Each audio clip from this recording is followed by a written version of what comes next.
Hello and welcome back to Vertical Classes. This will be our second marathon lecture, part second of radio communication chapter that we have started here. पहला chapter हमने radio communication start किया है, उसका पहला part हमने complete किया है। आज हम नेक्स्ट पार्ट करेंगे। हम आज जो कि रिमेनिंग टॉपिक है वो यहाँ पे कंप्लीट करके पहले चैप्टर को वाइंड अप कर लेंगे। So without wasting further much time हम डायरेक्टली अपने टॉपिक पे आते हैं। या आपको दिख रहा है यहाँ पे स्क्रीन के ऊपर हमारा जो आज टॉपिक है वो है एएम मॉड्यूलेटर। हमने जाना एम्पलीट्यूड मॉड्यूलेशन क्या होती है। तो जो डिवाइस एम्पलीट्यूड मॉड्यूलेशन को अंजाम देती है उस डिवाइस को हम एएम मॉड्यूलेटर कहते हैं। एएम मॉड्यूलेटर सिंपली क्या करता है, ये ऑडियो सिग्नल को कन्वर्ट कर रहा होता है एम्पलीट्यूड मॉड्यूलेटिंग सिग्नल में, ताकि हम उस सिग्नल को ट्रांसमिट करें, ताकि उस सिग्नल का एफिशिएंटली ट्रांसमिशन हो। अब देखिए एम्पलीट्यूड मॉड्यूलेशन आपने पढ़ी, अब हम उसकी डिवाइस पढ़ेंगे जो कि ये सब काम करता है। बेसिकली जब हम एम्पलीट्यूड मॉड्यूलेटर की बात करते हैं इस डिवाइस की, हमारे पास दो टाइप के एम्पलीट्यूड मॉड्यूलेटर हैं जो कि हमें एएम वेव जनरेट करके देते हैं, एम्पलीट्यूड मॉड्यूलेटेड वेव। एक डिवाइस होती है उसका नाम है स्केरला डिवाइस और दूसरी डिवाइस है स्विचिंग मॉड्यूलेटर। ये दोनों डिवाइस की हम वर्किंग जानेंगे और इससे कंप्लीट हो जाएगा हमारा एएम वेव जनरेशन। और ये एएम वेव जनरेशन जब हमें कंप्लीट होगा तो ये शायद चैप्टर थर्ड में भी है, तो ये यहीं पे कंप्लीट हो जाएगा। देखिए स्क्वायर लॉ मॉड्यूलेटर किसे कहते हैं। बेसिकली स्क्वायर लॉ मॉड्यूलेटर की यहाँ पे ब्लॉक डायग्राम बनी है। आप देखिए बेसिक तीन कंपोनेंट है यहाँ पे। एक है कंपोनेंट पहला, इसे बोलते हैं हमें, इसको बोलते हैं हम एडर। ये सम साइन आपने देखी होगी मैथमेटिक्स फिजिक्स में भी, इसे हम एडर कहते हैं। और सम ब्लॉक, एडर या सम ब्लॉक बोलते हैं या समर ब्लॉक, जो कि ऐड करता है सिग्नल्स को। दूसरी यहाँ पे दूसरा कंपोनेंट है स्क्वायर लॉ डिवाइस। थर्ड है बैंड पास फिल्टर। अब इन्हीं की वर्किंग जानेंगे हम कि कैसे ये तीनों काम करके हमें एम्पलीट्यूड मॉड्यूलेटेड सिग्नल देते हैं। देखिए जब हमें मॉड्यूलेशन करनी है हमें दो वेव्स की ज़रूरत है। हमने पढ़ा मॉड्यूलेशन में दो टाइप्स ऑफ वेव है, एक है कैरियर और सिग्नल। पहले हम इनपुट देंगे यहाँ से, ये इनपुट एम ऑफ टी है, मैंने रिप्रेजेंट किया है, ये हमारी मैसेज सिग्नल है, ऑडियो इनपुट है, चाहे वो साउंड होगी या म्यूजिक। दूसरा है हमारी carrier signal, high frequency signal. दोनों को हम इस सम ब्लॉक के अंदर पहले इनपुट देते हैं। इसका जो सम ब्लॉक का आउटपुट होता है वो मैंने रिप्रेजेंट किया है V1 ऑफ टी। ये जो आउटपुट है ये देन स्क्वायर लॉ डिवाइस जो यहाँ पे है इसके अंदर जाता है। ये जो होल कंपोनेंट है यहाँ से लेके यहाँ तक, ये बेसिक मॉड्यूलेटर का सर्किट है। यहाँ पे असल में मॉड्यूलेशन स्टार्ट होती है, amplitude modulation. Square law device एक नॉन लीनियर डिवाइस है। लीनियर डिवाइस वो डिवाइस होती है जहाँ पे पावर 1 है। अगर आप एक इनपुट दे रहे हो ये आपको एक ही इनपुट देगा। नॉन लीनियर डिवाइस होती है मोर देन 1 जिसका पावर हो। स्क्वायर लॉ डिवाइस आपको नाम से ही पता चल रहा होगा, स्क्वायर यानी कि ये अगर हम इसको 2 इनपुट देंगे ये उसका स्क्वायर करके हमें 4 आउटपुट देगा। यही इसका लॉजिक है स्क्वायर लॉ डिवाइस का। ये एक नॉन लीनियर डिवाइस है that produces an output that is proportional to the square of it is input. Square of input के बराबर ये हमें आउटपुट देता है। जस्ट लाइक ए डायोड, ये एक्ट करता है लाइक ए डायोड। डायोड क्या है यहाँ पे आप देखिए, वो डायोड का मैंने डेफिनेशन यहाँ पे रखी है। क्या है डायोड? एक इलेक्ट्रॉनिक डिवाइस है और एक कंपोनेंट है जिसकी वर्किंग है कि ये one way flow of electricity allow करता है। एक ही साइड में इलेक्ट्रिसिटी को फ्लो करने देता है।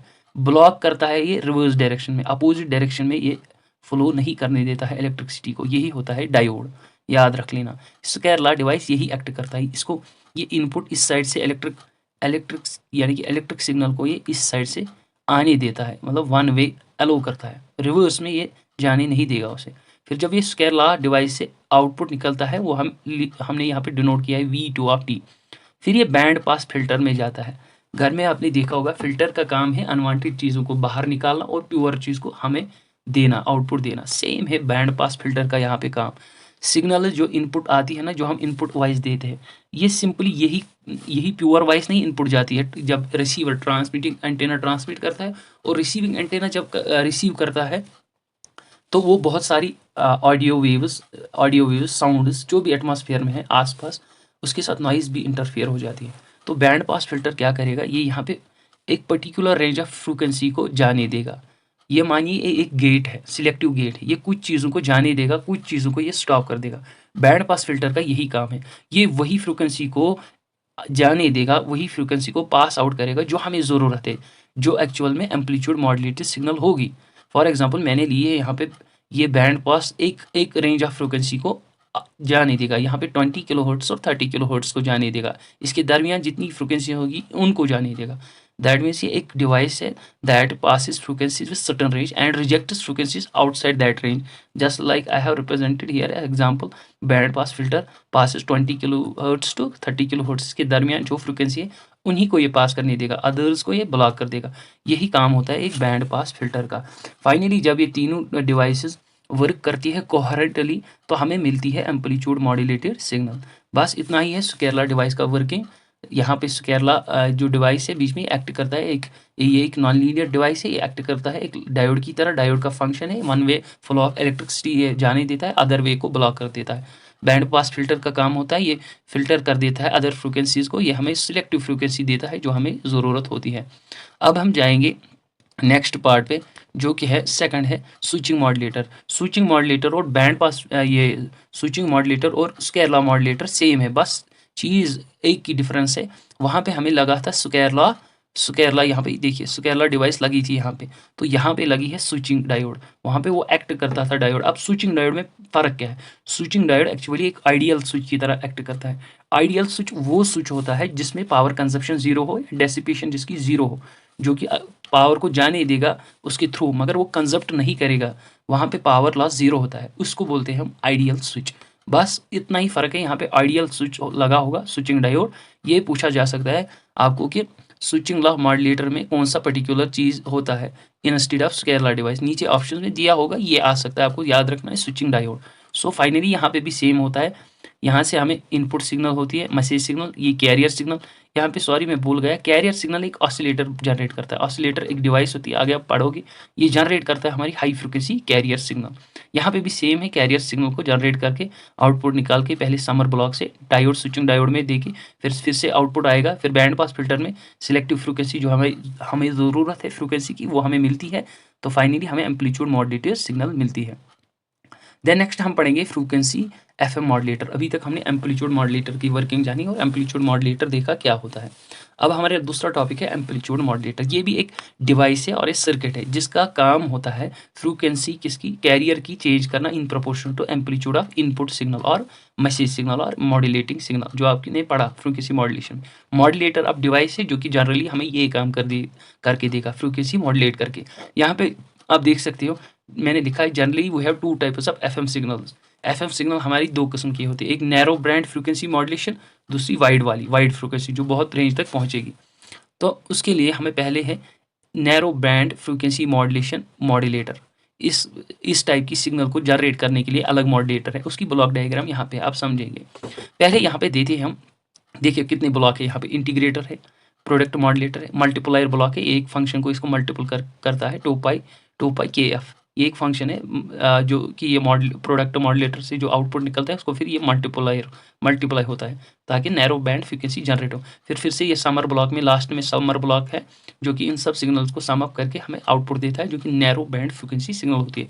होता क्या है यहाँ पे, हम एक मैसेज सिग्नल को पहले हम यहाँ पे इंटीग्रेटर में देते हैं। इंटीग्रेशन आपने पढ़ी होगी ट्वेल्थ में आपने पढ़ी होगी इंटीग्रेशन कैसे करती है। ये मैथमेटिकल फंक्शन है, ये हमारी सिग्नल को इंटीग्रेट करके देता है, जितना पावर इंक्रीज करना हो उसके रिलेटेड ही ये इंटीग्रेटर काम करता है। इंटीग्रेटर से आउटपुट जाके प्रोडक्ट मॉड्यूलेटर में जाता है।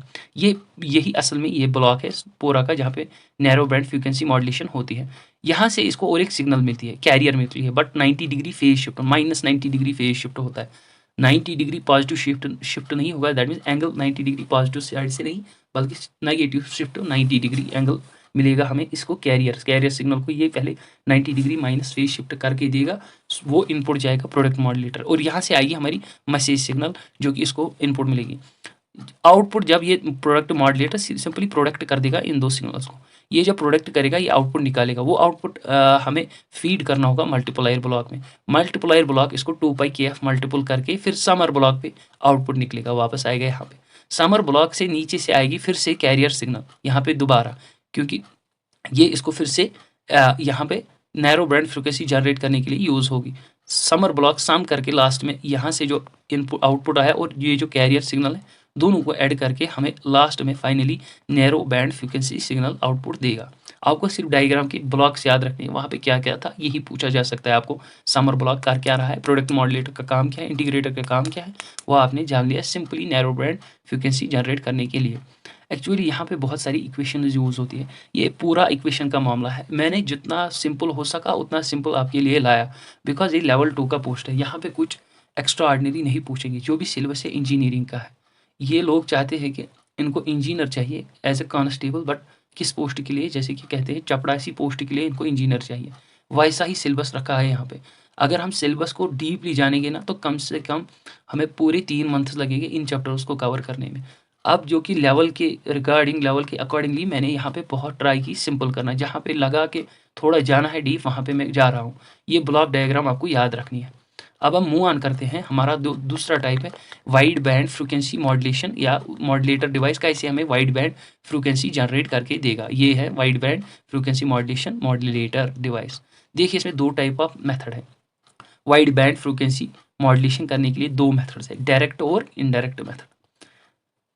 अब हम पहुंचेंगे पहले डायरेक्ट मेथड में क्या होगा। डायरेक्टली एक मॉड्यूलेटिंग सिग्नल जो मैसेज सिग्नल है, जिसे हमें वाइड बैंड फ्रीक्वेंसी मॉड्यूलेशन करनी है, वो एक डिवाइस के अंदर जाएगी, जिसे यहाँ पे मैंने ब्लॉक में बना के रखा है, वोल्टेज कंटेनर ऑसिलेटर। अब ऑसिलेटर अभी मैंने आपको बोला, हम यहाँ पे देखेंगे ऑसिलेटर क्या है।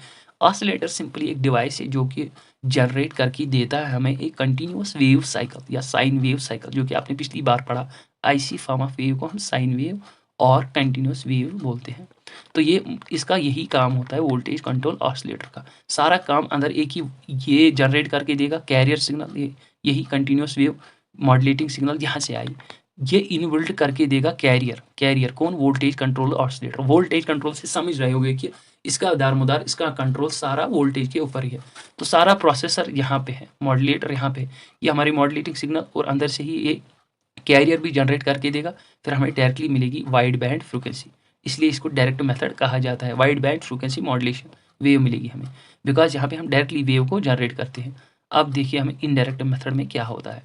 डायरेक्ट में सीधे डायरेक्टली तवे पे रोटी डाली, घी डाला और निकल गई।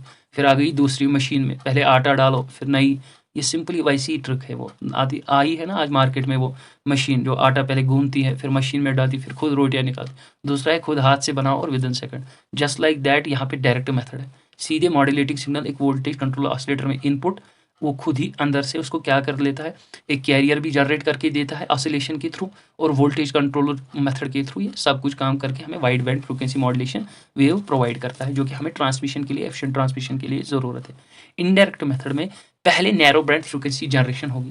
नैरो बैंड फ्रीक्वेंसी जब मिलेगी हमें मॉड्यूलेटेड वेव, वो हम इनपुट देंगे फिर फ्रीक्वेंसी मल्टीप्लायर को, और हमें मिलेगी वाइड बैंड फ्रीक्वेंसी वेव, जो कि हमें ज़रूरत है ट्रांसमिशन के लिए। अब यहाँ पे देखिए फ्रीक्वेंसी मल्टीप्लायर यहाँ पे एक डिवाइस है, ये नॉन लीनियर डिवाइस है, जो कि प्रोड्यूस करता है आउटपुट सिग्नल, जिसकी फ्रीक्वेंसी है n times the input. N times the input, n है multiplying factor, n times the input.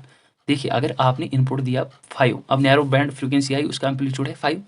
जब आप फ्रीक्वेंसी मल्टीप्लायर को देंगे, ये उसको 5 टाइम्स, उतने ही टाइम्स ये सिग्नल को फिर से दोबारा उतने टाइम्स, 5 × 5 मानो 25 टाइम्स ये आउटपुट देगा आपको। इसका यही काम है, ये इनपुट के एन टाइम्स, जितना इनपुट है 5 उसके एन टाइम्स देगा। अब ये एन डिपेंड करेगा कितना है। यहाँ पे देखिए मैंने लिखा है यहाँ पे एन एक मल्टीप्लाइंग फैक्टर है। कितना मल्टीप्लाइंग फैक्टर है, डिपेंड करता है इस फ्रीक्वेंसी मल्टीप्लाई के ऊपर। ये 2 स्टेज में काम करता है। पहला स्टेज ये नैरो बैंड फ्रीक्वेंसी को जनरेट करके देता है, सेकंड स्टेज को ये फ्रीक्वेंसी मल्टीप्लायर। यहाँ पे फिर नैरो बैंड इनपुट जाता है फ्रीक्वेंसी मल्टीप्लायर को, और हमें मिलती है wide band frequency modulated wave. यहाँ पे मैंने लिखा है narrow band frequency modulated wave, modulation index अगर लेस देन 1 है तो अब narrow band frequency modulated wave बनेगी। अगर ग्रेटर देन 1 है मॉड्यूलेशन इंडेक्स, तब वाइड बैंड फ्रीक्वेंसी मॉड्यूलेटेड बनेगी। अब हम देखते हैं दूसरा जो हमें टॉपिक है, वो है एएम रिसीवर या सुपर हीटेरोडाइन रिसीवर। ये आपने देखा होगा, टॉपिक है आपका सुपर हीटेरोडाइन एएम रिसीवर। रिसीवर आपने देखा, ये एक डिवाइस है जो कि ओरिजिनल सिग्नल को एक्सट्रैक्ट करता है from modulated signal.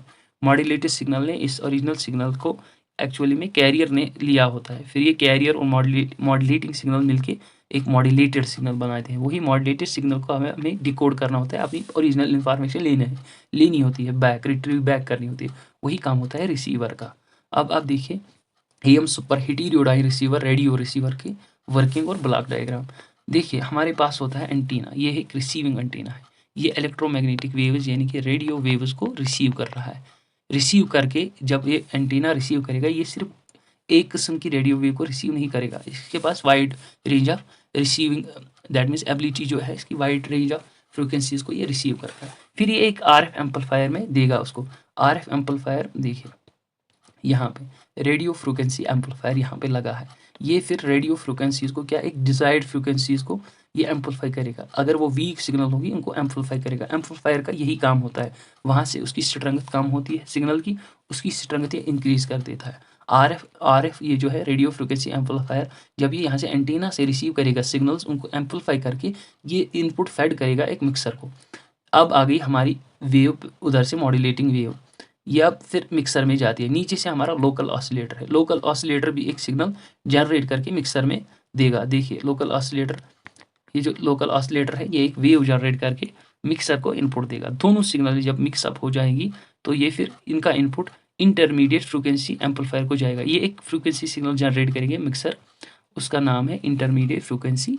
Intermediate frequency ये जनरेट करके देगा ये मिक्सर। फिर वही इनपुट कहाँ जाएगा, वो जाएगा इंटरमीडिएट फ्रिक्वेंसी एम्पलीफायर। फिर वो इंटरमीडिएट फ्रिक्वेंसी को एम्पलीफाई करेगा, वो भी वीक सिग्नल होगी। फिर लास्ट में जाएगा यहाँ पे डिटेक्टर। डिटेक्टर का काम है डिमॉड्यूलेशन करना। अब ये वो मॉड्यूलेटिंग सिग्नल जो है, मॉड्यूलेटेड सिग्नल को अब वो उसको डिमॉड्यूलेट करके हमें ओरिजिनल सिग्नल देगा। जब ये ओरिजिनल सिग्नल आएगी उसका भी एम्पलीट्यूड कम होगा। तो उसके लिए हमने ऑडियो फ्रिक्वेंसी एम्पलीट्यूड यहाँ पे एम्पलीट्यूड एम्पलीफायर रखा है, ताकि वो उसका एम्पलीफाई करके उसकी स्ट्रेंथ बढ़ा के फाइनली वो यहाँ पे ट्रांसड्यूसर को देता है। ट्रांसड्यूसर जो कि हमारा लाउड स्पीकर है, वो इस ऑडियो सिग्नल को, ऑडियो फ्रिक्वेंसी सिग्नल को साउंड में कन्वर्ट करके रिक्वायर्ड जो आउटपुट है, जो हमें इंफॉर्मेशन वो हमारे कानों तक पहुँच जाएगी। सिंपली देखिए यहाँ पे मैंने लिखा है एम्पलीफायर का क्या है। एम्पलीफायर सिंपली स्ट्रेंथ और power of the incoming signal. अब हम एक एक करके इन ब्लॉक्स की यहाँ पे एक्सप्लेनेशन देखेंगे। देखिए एंटीना जो है, एंटीना रिसीव करती है range of frequency EM waves ये रिसीव करता है, इलेक्ट्रोमैग्नेटिक वेव्स। क्योंकि इलेक्ट्रोमैग्नेटिक वेव्स एक ही सिटेशन से नहीं आती है, बहुत सारे सिटेशन होंगे आसपास के एरिया में। अगर हमारे घर के ऊपर एंटीना लगी है, वो बहुत सारी रिसीव करेगी, बहुत सारी EM waves from different stations. तो उनका एंटीना का काम होता है, वो जो इन्फॉर्मेशन इसने रिसीव की वो किस फॉर्म में होगी। फॉर एग्जाम्पल वहाँ से इसने EM वेव्स को रिसीव किया, इलेक्ट्रोमैग्नेटिक वेव्स को रिसीव किया, तो ये फिर इसको कन्वर्ट करके इलेक्ट्रिकल वेव्स में जनरेट कर देगा, इलेक्ट्रिकल वेव्स में। फिर जब RF एम्पलीफायर को फेड होगा इनपुट, यानी कि रेडियो फ्रिक्वेंसी एम्पलीफायर को, ये it will select desired frequency. Desired frequency को पहले सिलेक्ट करेगा, जो हमें चाहिए, जो हमें इन्फॉर्मेशन चाहिए। फॉर एग्जांपल हमें अभी सुनना है 92.7 FM। पिछली बार में भी यही एग्जांपल मैंने ली, यहाँ पे फिर से मैं यही यूज़ करूँगा। आपको सुनना है 92.7 FM फ्रिक्वेंसी पे आपको ये रेडियो स्टेशन सुनना है। तो जो इनपुट होगा, जो एंटीना रिसीव करेगा, ये सिर्फ 92.7 FM सिर्फ वही रिसीव नहीं करेगा, 92.7 को ही नहीं, ये अदर फ्रिक्वेंसी सिग्नल्स को भी रिसीव करेगा। तो that will also come into this antenna. तो एंटीना कन्वर्ट कर देगा उनको इलेक्ट्रिक पल्सेस में, वो फिर RF एम्पलीफायर के पास जाएगा। ये दो काम करेगा आपका RF एम्पलीफायर। ये एक पहले वही 92.7 FM को ये सिलेक्ट करेगा, आधों को जो बाकी है उनको आने नहीं देगा। तो दूसरा चीज़, ये जो 92.7 FM होगा, ये सिग्नल उसकी ये वीक होगी, इसको फिर ये एम्पलीफाई करके देगा। देन जो इनपुट है ये मिक्सर ब्लॉक को देगा, जहाँ पे सब काम असल में काम जो कि हीटेरोडाइनिंग प्रोसेस है वो यहाँ पे होती है। मिक्सर क्या करेगा, here the incoming desired frequency is mixed, उसको मिक्स किया जाएगा with locally generated frequency. Locally generated frequency हम दूसरी यहाँ पे यूज़ करते हैं ऑसिलेटर के थ्रू इस मिक्सर में। फिर ये क्या करेगा, ये जो मिक्सर का आउटपुट है, इसमें दो आउटपुट निकलेगा। एक निकलेगा इन दोनों सिग्नल्स का सम और डिफरेंस, ये दो टाइप की फ्रिक्वेंसी निकलेगी। फिर जब ये इनपुट जो मिक्सर में जा रहा है लोकल ऑसिलेटर, और यहाँ से जो हमारी एंटीना ने रिसीव की सिग्नल, मॉड्यूलेटेड सिग्नल, उसको ये मिक्सर में सम और एंड डिफरेंस करके देगा, दो फ्रिक्वेंसी निकलेगी। मिक्सिंग ऑफ टू फ्रिक्वेंसीज को हम हेटेरोडाइनिंग बोलते हैं। इस मिक्सिंग के दौरान रिजल्टेंट जो होगा मिक्सर का, वो सम कंपोनेंट को रिजेक्ट कर देगा, डिफरेंस कंपोनेंट को सिलेक्ट करेगा। जो ये डिफरेंस कंपोनेंट फ्रिक्वेंसी होगी, इसको हम मीडियम फ्रिक्वेंसी और इंटरमीडिएट फ्रिक्वेंसी बोलते हैं। हेंस जो ये प्रोसेस है, जब ये सम कंपोनेंट को रिजेक्ट करके डिफरेंस कंपोनेंट को एक्सेप्ट करके, यानी कि इन करके देता है, यानी कि एक्सेप्ट करता है, उसको रिजेक्ट करता है सम को, और डिफरेंस को सिलेक्ट करता है, उस सिलेक्टेड कंपोनेंट को हम बोलते हैं फ्रिक्वेंसी, मीडियम फ्रिक्वेंसी और इंटरमीडिएट फ्रिक्वेंसी। इस होल प्रोसेस को हम बोलते हैं सुपर हीटेरोडाइन, एंड रिसीवर को हम बोलते हैं super heterodyne receiver. Simply process, जब हम मिक्सर को जो इनपुट देते हैं, वो हमें आउटपुट दो टाइप की फ्रिक्वेंसी, एक sum of frequency of both the input and difference, तो डिफरेंस वाली सिलेक्ट हो जाती है, उस कंपोनेंट को सिलेक्शन प्रोसेस को सुपर हीटेरोडाइन बोलते हैं, और रिसीवर जो यूज़ होता है वो सुपर हीटेरोडाइन रिसीवर। देन जब इस मिक्सर के बाद यहाँ पे देखिए, मिक्सर के बाद जो इनपुट जाएगा, जो कि हमें बनी हमारे पास अब आ गई वो इंटरमीडिएट फ्रिक्वेंसी या मीडियम रेंज फ्रिक्वेंसी, तो वो फिर हम IF एम्पलीफायर को देंगे। उस फ्रिक्वेंसी का एम्पलीफाई यानी कि एम्पलीट्यूड यानी कि स्ट्रेंथ कम होगी, वो हम इस एम्पलीफायर को देंगे ताकि ये इसको रिक्वायर्ड स्ट्रेंथ दे, ताकि प्रॉपर्ली मूव ऑन हो जाए हमारी कम्युनिकेशन, यानी कि हमारे इस होल डायग्राम यानी कि दिख रखा है मैंने ये AM रिसीवर में मूव ऑन हो जाए।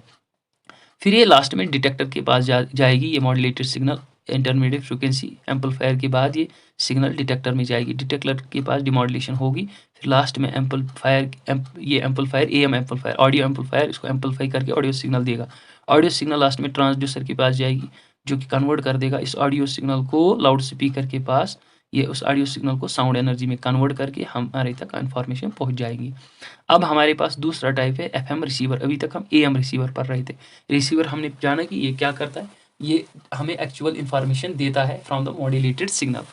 अब यहाँ पे सिमिलर टाइप है, बस एक ही चीज़ है यहाँ पे, AM रिसीवर में पहले एंटीना था, यहाँ पे एंटीना है, ठीक।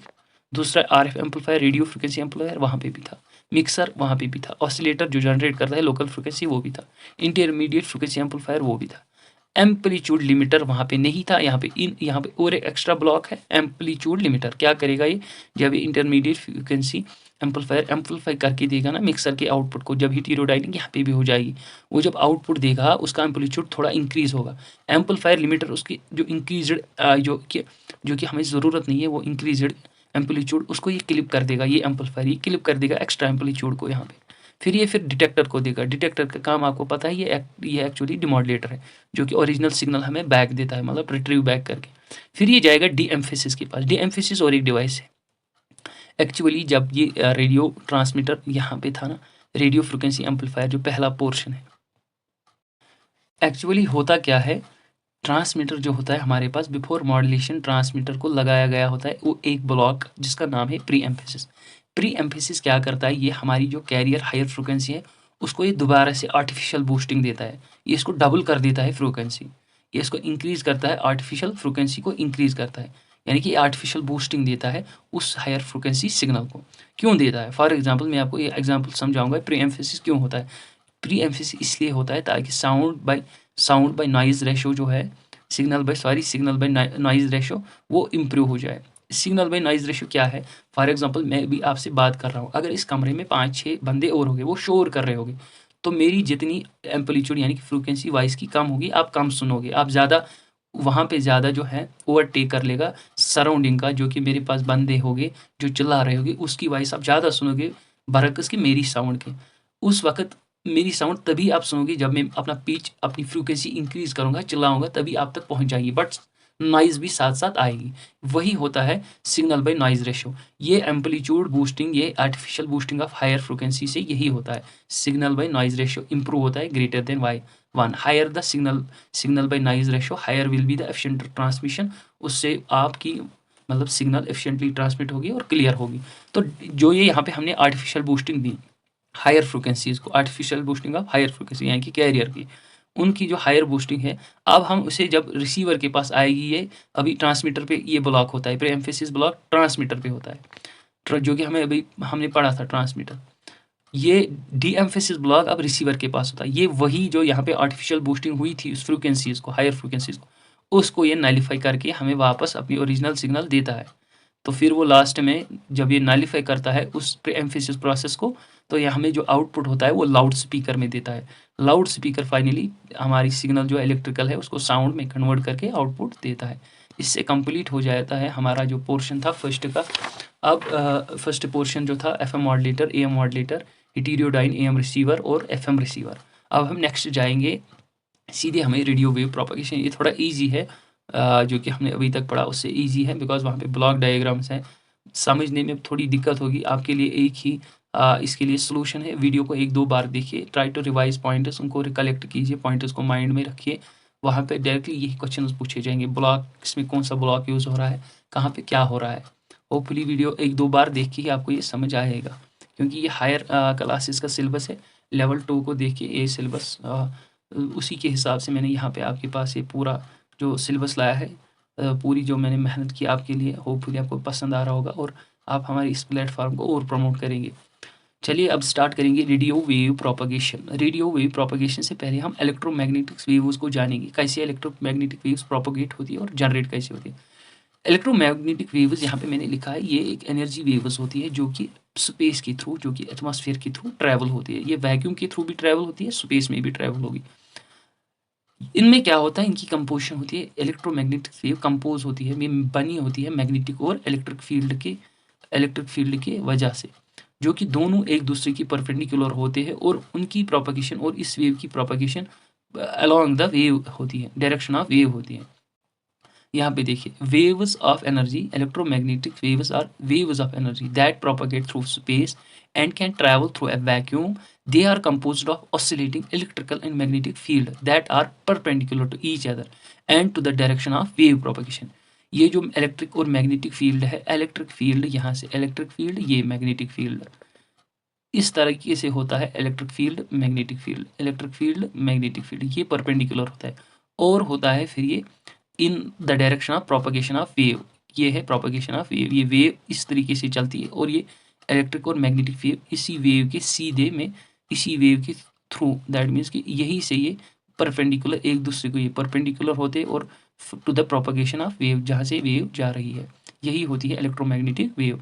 वो वेव जिसमें इलेक्ट्रिक एंड मैग्नेटिक फील्ड का कंपोनेंट होता है, जो कि एक दूसरे को परपेंडिकुलर होके in the direction of propagation of wave, जहाँ से वेव की डायरेक्शन है, जहाँ से वेव जा रही है, जिस सीध में जा रही है, वही से इलेक्ट्रिक और मैग्नेटिक फील्ड होता है। तो हम मूव ऑन करेंगे अब इसकी कैरेक्टरिस्टिक, इसके फीचर्स। इलेक्ट्रोमैग्नेटिक वेव स्पीड जो होती है वो स्पीड ऑफ लाइट होती है इसकी, ये सेम ट्रैवल करती है as speed of light. Frequency क्या होती है, फ्रीक्वेंसी होती है इसकी वाइड रेंज फ्रीक्वेंसी होती है। बहुत इलेक्ट्रोमैग्नेटिक वेव्स की बहुत टाइप ऑफ फ्रीक्वेंसीज होती है, तो जितनी फ्रीक्वेंसी और वेव लेंथ्स होगी ये एक स्पेक्ट्रम बनाता है, ये एक वाइड रेंज ऑफ फ्रीक्वेंसी होती है और वेव फ्रीक्वेंसी और वेव लेंथ वाइड रेंज की होती है बहुत सारी, तो ये एक पर्टिकुलर स्पेक्ट्रम बनाता है जिसे हम इलेक्ट्रोमैग्नेटिक स्पेक्ट्रम बोलते हैं, वो हम आगे देखेंगे। और जो एनर्जी होती है इस ईएम वेव की वो डायरेक्टली प्रोपोर्शनल होती है फ्रीक्वेंसी, दैट मीन्स जितनी ज़्यादा एनर्जी उतनी ज़्यादा फ्रीक्वेंसी, और इन्वर्सली प्रोपोर्शनल होती है वेव लेंथ की, विच मीन्स कि एनर्जी ज़्यादा वेव लेंथ कम, फ्रीक्वेंसी ज़्यादा वेव लेंथ कम, यही होती है प्रोपोर्शनलिटी और इन्वर्स रिलेशन। अब हम पढ़ेंगे इलेक्ट्रोमैग्नेटिक स्पेक्ट्रम, वही स्पेक्ट्रम जो कि हमारे पास wide range of electromagnetic waves होती है और हमारे पास इलेक्ट्रोमैग्नेटिक वेव्स होती है जिसमें बहुत सारी टाइप ऑफ इलेक्ट्रोमैग्नेटिक वेव्स होती है। आप देखिए कौन कौन सी कैटेगरी ऑफ इलेक्ट्रोमैग्नेटिक वेव्स मैंने यहाँ पे लिखी है, उनकी वेरी करती है फ्रीक्वेंसी और वेव लेंथ। पहले मैंने लिखी है इलेक्ट्रोमैग्नेटिक स्पेक्ट्रम में रेडियो वेव्स, उसके बाद माइक्रोवेव्स, फिर इंफ्रारेड, फिर विजिबल, फिर अल्ट्रा वायलेट रेज, फिर एक्स रेज और गामा रेज। अगर आप देखेंगे यहाँ पे जो रेडियो वेव्स हैं इनकी सबसे ज़्यादा वेव लेंथ होती है। अभी मैंने बोला आपको इलेक्ट्रोमैग्नेटिक वेव्स में रिलेशन क्या होती है, यहाँ पे आप देखिए इलेक्ट्रोमैग्नेटिक वेव्स में एनर्जी की रिलेशन है डायरेक्टली प्रोपोर्शनल टू फ्रीक्वेंसी और इन्वर्सली प्रोपोर्शनल टू, एक second, wave length lambda. That means जितनी एनर्जी ज़्यादा उतनी वेव लेंथ कम, उतनी फ्रीक्वेंसी ज़्यादा। रेडियो वेव्स ऐसी वेव्स होती है जिनकी वेव लेंथ सबसे ज़्यादा होती है, दैट मीन्स जब वेव लेंथ ज़्यादा है ऑब्वियसली फ्रीक्वेंसी डाउन होगी, एनर्जी भी कम होगी, इसलिए इनकी वेव लेंथ ज़्यादा है, रेडियो वेव्स की लोवेस्ट फ्रीक्वेंसी और लोवेस्ट एनर्जी। सिमिलरली जब आगे आगे जाएंगे रेडियो माइक्रो, तो एनर्जी वेव लेंथ कम होती जाएगी, एनर्जी इंक्रीज होती जाएगी। सो यहाँ पे जो लास्ट वेव है गामा रेज, इनकी एनर्जी लास्ट जो गामा वेव्स है इनकी एनर्जी बहुत हाई होगी, बहुत हाई फ्रीक्वेंसी होगी, मगर वेव लेंथ कम होगी। ये हमें कितनी टाइप की, 1 2 3 4 5 6 7 टाइप की वेव्स यहाँ पे है। अब इनकी यूजेज देखिए क्या क्या है। रेडियो वेव्स यूज़ होती है कम्युनिकेशन में, जो कि हम अभी पढ़ रहे हैं, कम्युनिकेशन में ज़्यादातर यूज़ होती है। माइक्रोवेव्स आज की आपके घर में लगे हैं माइक्रोवेव ओवन, वहाँ पे ओवन में होती है, कुकिंग के लिए यूज़ होती है। इंफ्रारेड नाइट विजन में यूज़ होती है, गॉगल्स में यूज़ होती है, डिवाइसेस में होती है। रिमोट कंट्रोल में जब आपने घर में टीवी को रिमोट यूज़, एलसीडी को, एलईडी को यूज़ करते हैं, वहाँ पे लगा होता है इंफ्रारेड वेव्स, वो जनरेट करके वो टीवी के कम्युनिकेशन से, मतलब टीवी से कम्युनिकेट करता है। फिर है विजिबल रेंज ह्यूमन आई को विजिबिलिटी प्रोवाइड करता है, हम चीज़ें देख सकते हैं बिकॉज ऑफ दिस रेंज। फिर है अल्ट्रा वायलेट बहुत डेंजरस है, एक्सपोजिंग, अगर स्किन इसके ऊपर एक्सपोज हुआ तो स्किन टैमिंग कर देगा, स्किन पे कैंसर भी हो सकता है, ये बहुत खतरनाक है। फ्लोरेसेंट ट्यूब्स जो हमारे पास थे वो पुरानी रॉड्स, इलेक्ट्रिकल रॉड्स, उनमें ये यूज़ होता था, वो वाइट टाइप की जो लंबी रॉड्स होती थी। एक्सरे तो आपको पता ही है, एक्सरे आपने बहुत सारों ने देखा होगा, हॉस्पिटल में लगी होती है मशीन, वो अंदर से फिजिकल स्ट्रक्चर बॉडी का दिखाता है, बोन स्ट्रक्चर। मेडिकल यूजेज में एक्सरे का यूज़ होता है। गामा रेज का कैंसर ट्रीटमेंट में यूज़ होता है। ये हमने देखा व्हाट आर इलेक्ट्रोमैग्नेटिक वेव्स, फिर देखा इलेक्ट्रोमैग्नेटिक स्पेक्ट्रम में कितनी वेव्स है, और उसमें एक्चुअली हमने पढ़ा radio, micro, infrared, visible UV और गामा रेज, ये हमने पढ़ा और फिर यूजेज भी पढ़ ली। अब हम जाते हैं रेडियो वेव्स आर। अब आपको पता चला रेडियो वेव्स क्या है। मैंने क्यों आपको इलेक्ट्रोमैग्नेटिक वेव्स पढ़ाया, ये हमारे असल में हमें रेडियो वेव्स जानना था, उनकी प्रोपगेशन। पहले हमें जाना था रेडियो वेव्स है क्या। अब आपको पता चली radio waves is a part of electromagnetic spectrum. Actually they are electromagnetic waves, those waves जो कि ट्रैवल करती है एटमॉस्फेयर में विदाउट एनी मीडियम के बगैर, इनको कोई मीडियम, वायर्ड मीडियम ज़रूरत नहीं होता है, स्पेस में फ्रीली मूव करती है या वैक्यूम में मूव करती है with the speed of light. तो ये radio waves are EM waves. Radio waves ही हमें कम्युनिकेशन के लिए यूज़ होती है। अब देखिए रेडियो वेव प्रोपागेशन क्या है। ये होता है बिहेवियर रेडियो वेव्स का, एक पॉइंट से जब ये दूसरे पॉइंट तक जाती है, उनका बिहेवियर क्या है। मीडियम में बहुत सारे मीडियम होते हैं एटमॉस्फेयर में, humid, temperature high, temperature low, जितना विंड एटमॉस्फेयर होता है, उसमें रेडियो वेव्स की क्या क्या बिहेवियर है, उससे समझने के लिए उसको पढ़ने में हम उसको, आई मीन टू से, जब हम वही पढ़ते हैं रेडियो वेव्स, जब हम रेडियो वेव का बिहेवियर जानते हैं, point one from one point two other point in बहुत सारे मीडियम्स में, उस एटमॉस्फेयर में, उसको हम रेडियो वेव प्रोपगेशन बोलते हैं। हम क्यों पढ़ते हैं रेडियो वेव प्रोपगेशन, ताकि हमें समझ आए उनकी प्रॉपर्टी क्या है, उनका बिहेवियर क्या है, उससे हम एक कम्युनिकेशन, एफिशिएंट कम्युनिकेशन सिस्टम को बना सकते हैं, ताकि हम ट्रांसमिट करें इंफॉर्मेशन सिग्नल्स को और हमारे पास रिसेप्शन भी बहुत ईजीली हो जाए। अब मेन प्रिंसिपल देखते हैं रेडियो वेव प्रोपगेशन का। सो मेन प्रिंसिपल जो है रेडियो वेव्स प्रोपगेशन का, क्या क्या प्रिंसिपल है, क्या क्या दौरानी प्रोपगेशन, कौन कौन सी चीज़ें एक रेडियो वेव फेस करता है जब ये ट्रैवल करता है एक पॉइंट से लेके दूसरे पॉइंट तक, किसी भी मीडियम में, किसी भी एटमॉस्फेरिक कंडीशन में। तो पहला ही चीज़ यहाँ पे मैंने लिखा है रिफ्लेक्शन।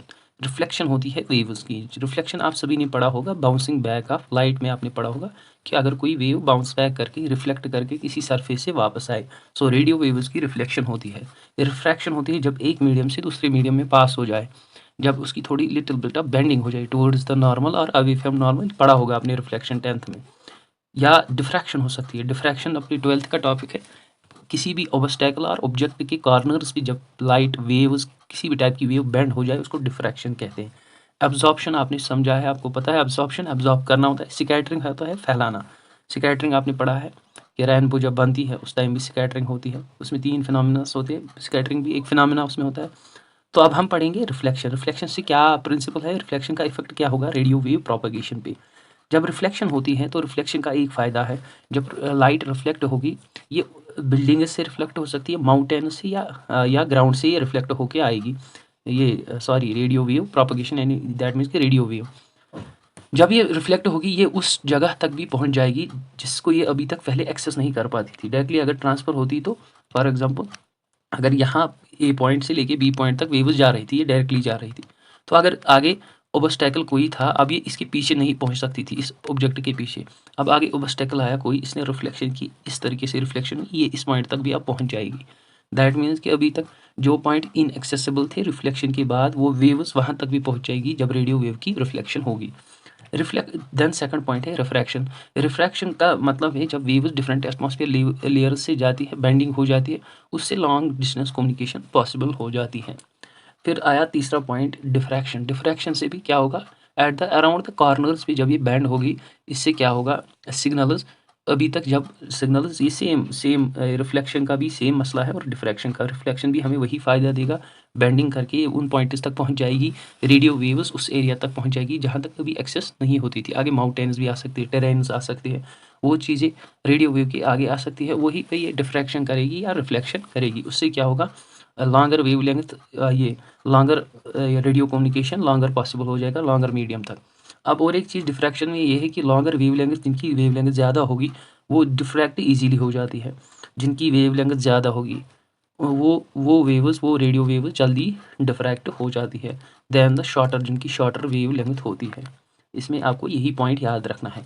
इसकी बात है एब्जॉर्प्शन। एब्जॉर्प्शन आपको पता ही है, जब वेव्स एब्जॉर्ब हो जाए मीडियम में या मीडिया में, लाइक एटमॉस्फेयर या वाल्स है, आएगी रेडियो वेव्स के दरमियान, वहाँ पे रेडियो वेव्स एब्जॉर्ब हो जाएगी। उससे क्या होगा, स्ट्रेंथ जो है सिग्नल की वो डाउन हो जाएगी।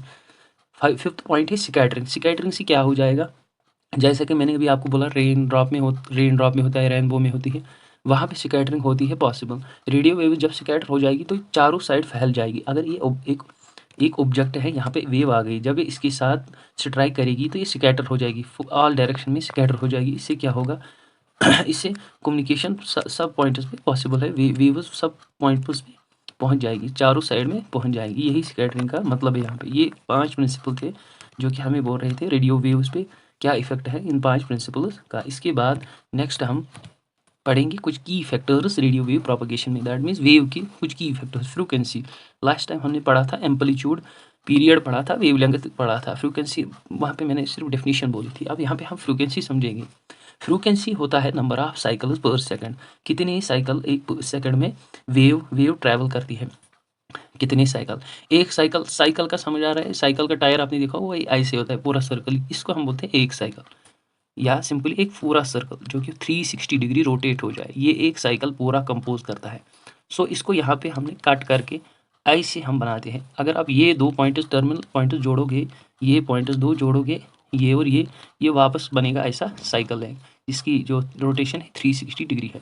देखिए जिस साइकिल में एक ट्रफ हो और एक क्रस्ट हो, एक ट्रफ हो एक क्रस्ट हो, उसको हम साइकिल बोलते हैं। यही साइकिल्स कितने पर सेकंड में कोई वेव बनाती है, उसको हम फ्रीक्वेंसी बोलते हैं। फ्रीक्वेंसी को हम डिनोट करते हैं F equal to speed of light divide by wave length. ये इसकी फार्मूला है। फ्रीक्वेंसी होती है बराबर कितनी, ये क्योंकि ये जो वेव है ट्रैवल करती है with the speed of light, और कितनी वेव लेंथ है उसकी वो हमने नीचे डिवाइड में रखा है। और अगर हम इक्वेशन को दोबारा से लिखें, फिर लैम्बडा किसके बराबर है, लैम्बडा होता है बराबर सी बाई एफ, लाइट की स्पीड और डिवाइड बाई फ्रीक्वेंसी।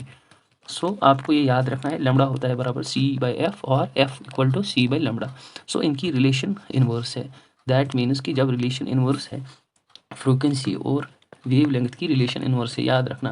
फ्रीक्वेंसी अगर इंक्रीज होगी तो लैम्बडा डिक्रीज हो जाएगा, और वाइस वर्सा अगर लैम्बडा वेव लेंथ ज़्यादा है उस वेव की फ्रीक्वेंसी कम होगी। जैसा कि आपने कल देखा रेडियो वेव, पिछली बार भी और इस टॉपिक में भी अभी आपने देखा रेडियो वेव, जब रेडियो वेव वो वेव होती है जिसकी वेव लेंथ ज़्यादा है, वेव लेंथ ज़्यादा है तो उसकी फ्रीक्वेंसी कम है, उसकी एनर्जी कम है, क्योंकि हायर वेव लेंथ बहुत एफिशिएंट होती है वेव ट्रांसमिशन के लिए, लॉन्गर वेव ट्रांसमिशन के लिए।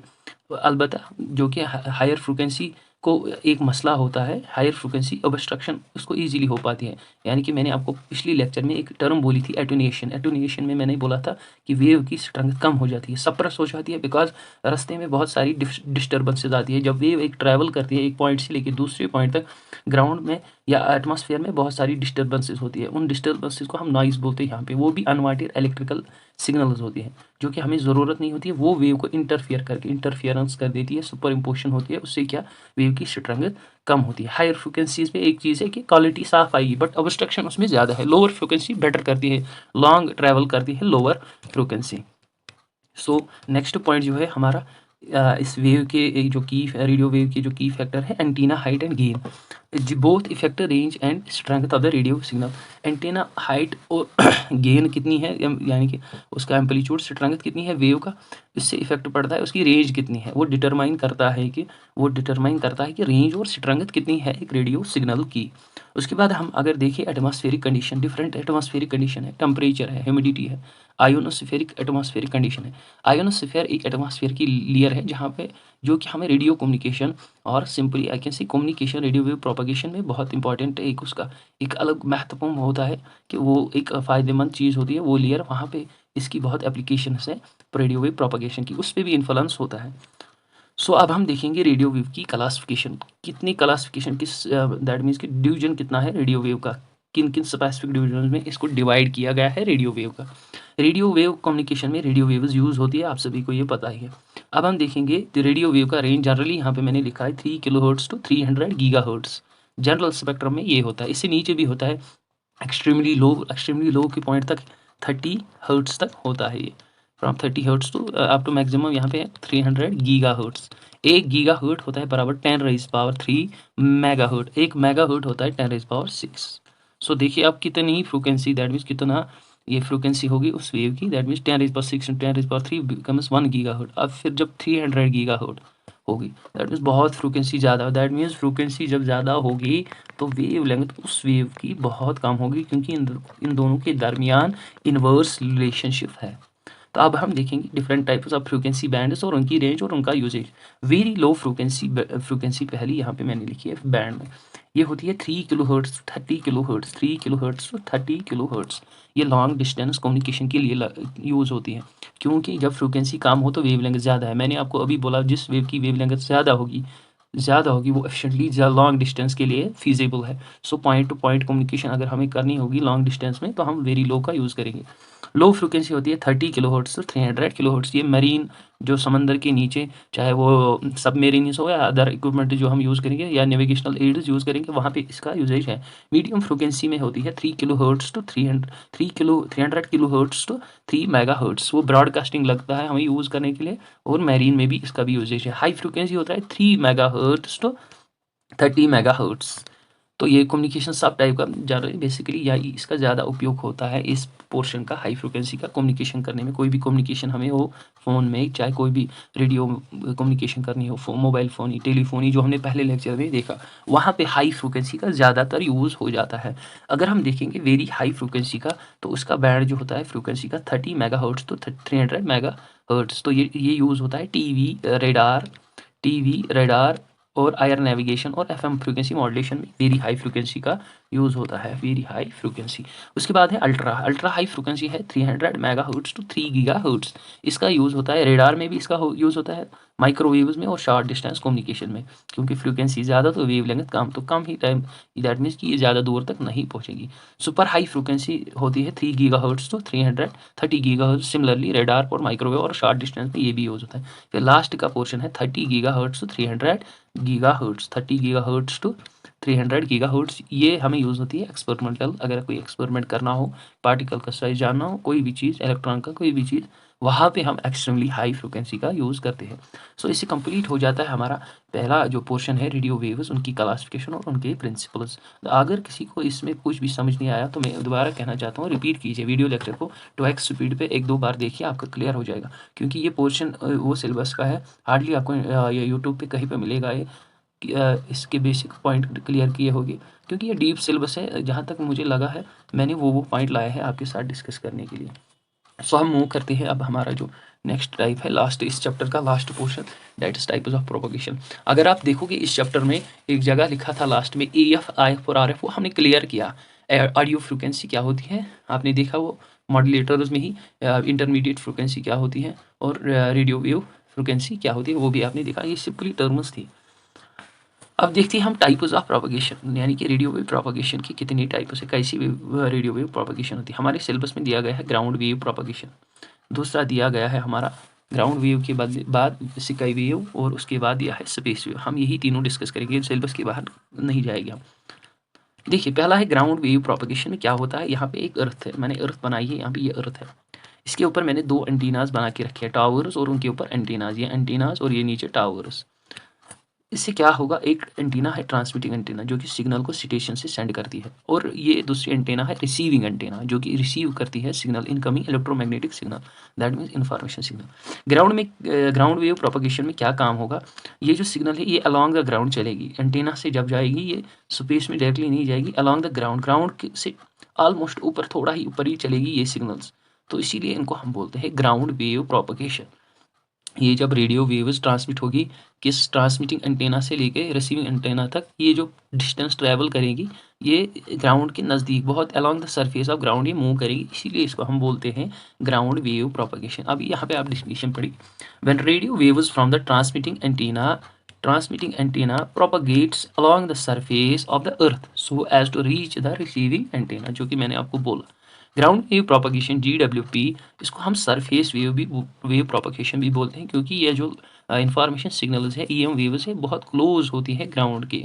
तो इनका यूजेज कहाँ पे है, फ्रीक्वेंसी रेंज इनका ज़्यादातर है लो फ्रीक्वेंसी रेंज और मीडियम। लो में इनका फ्रीक्वेंसी रेंज है 30 किलोहर्ट्ज टू 300 और kilohertz 300 kilohertz to 3 megahertz. Local broadcasting या शॉर्ट वेव ट्रांसमिशन में हमें ग्राउंड वेव का इस्तेमाल होता है। अब हम देखेंगे second sky wave propagation.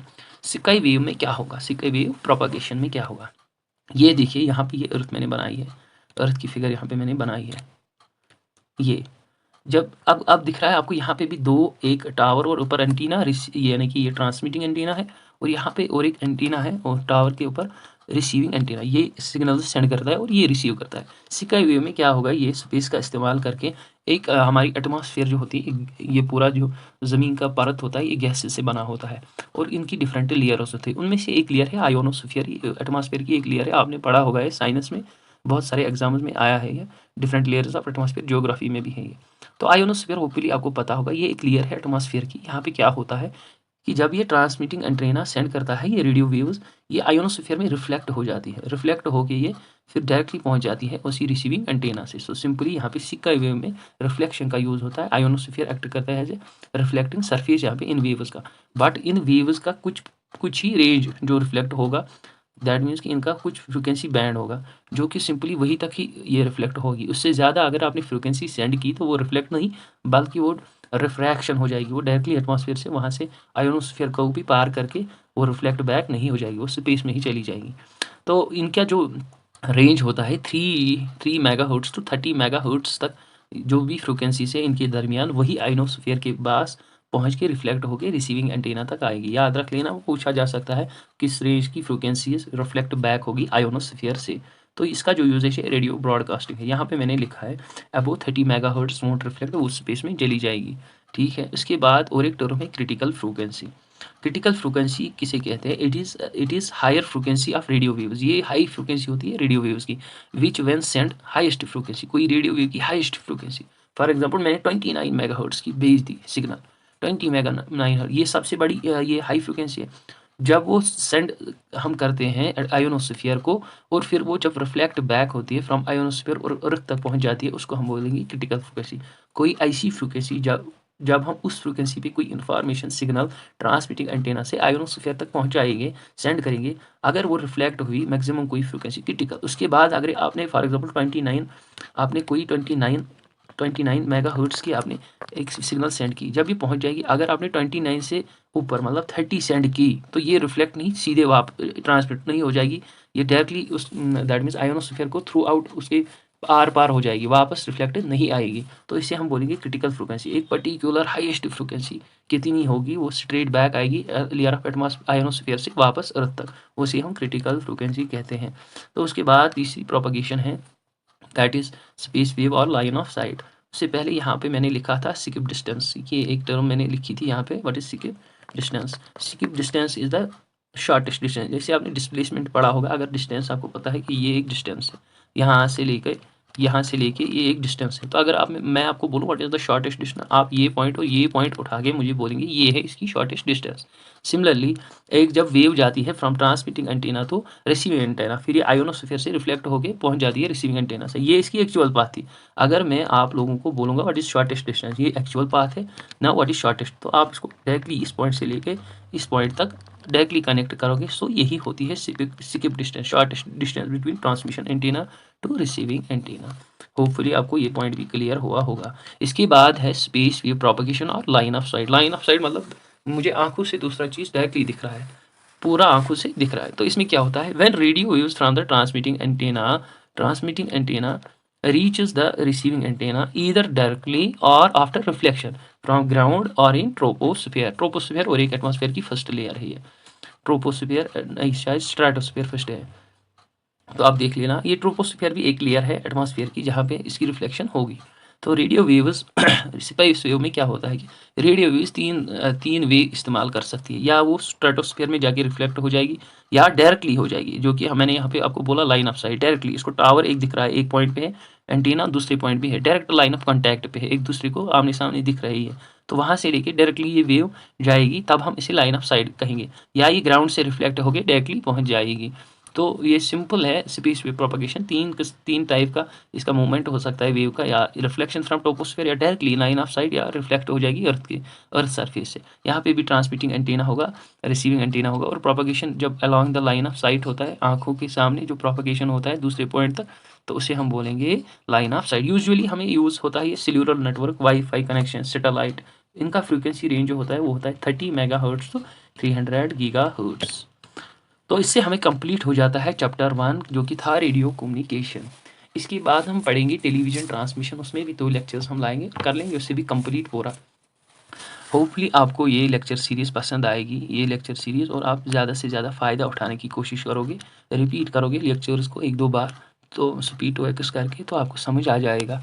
Next जो होगा वो नेक्स्ट जब हम मिलेंगे टेलीविज़न ट्रांसमिशन से जल्दी, ताकि हम कंप्लीट कर पाए पूरा सिलेबस। एग्ज़ाम के कुछ ही दिन रहे हैं, आज दिन छोड़ के 29 दिन, 30 डेज़ हमारे पास है। जो मेरा टारगेट है कि 15 डेज़ तक हम इसे कंप्लीट करेंगे। ज़्यादा डीप में नहीं गया हूँ क्योंकि टाइम भी कम है, टाइम कंस्ट्रेंट भी है। दूसरा चीज़ सिलेबस जो अकॉर्डिंगली है लेवल 2 के हिसाब से मैं आपको बता रहा हूँ चीज़ें। थोड़े से आपको इस टाइम डिफ़िकल्ट लग रहा होगा, आप रिपीट कीजिए इसको बार-बार। नेक्स्ट टाइम जब इंशाल्लाह मिलेंगे हम इसे, नेक्स्ट टाइम हम टेलीविज़न ट्रांसमिशन पढ़ेंगे। होपफुली आपको ये लेक्चर भी पसंद आया होगा। सो फॉर टुडे अल्लाह हाफिज़, नेक्स्ट टाइम मिलेंगे आपसे। Bye, take care.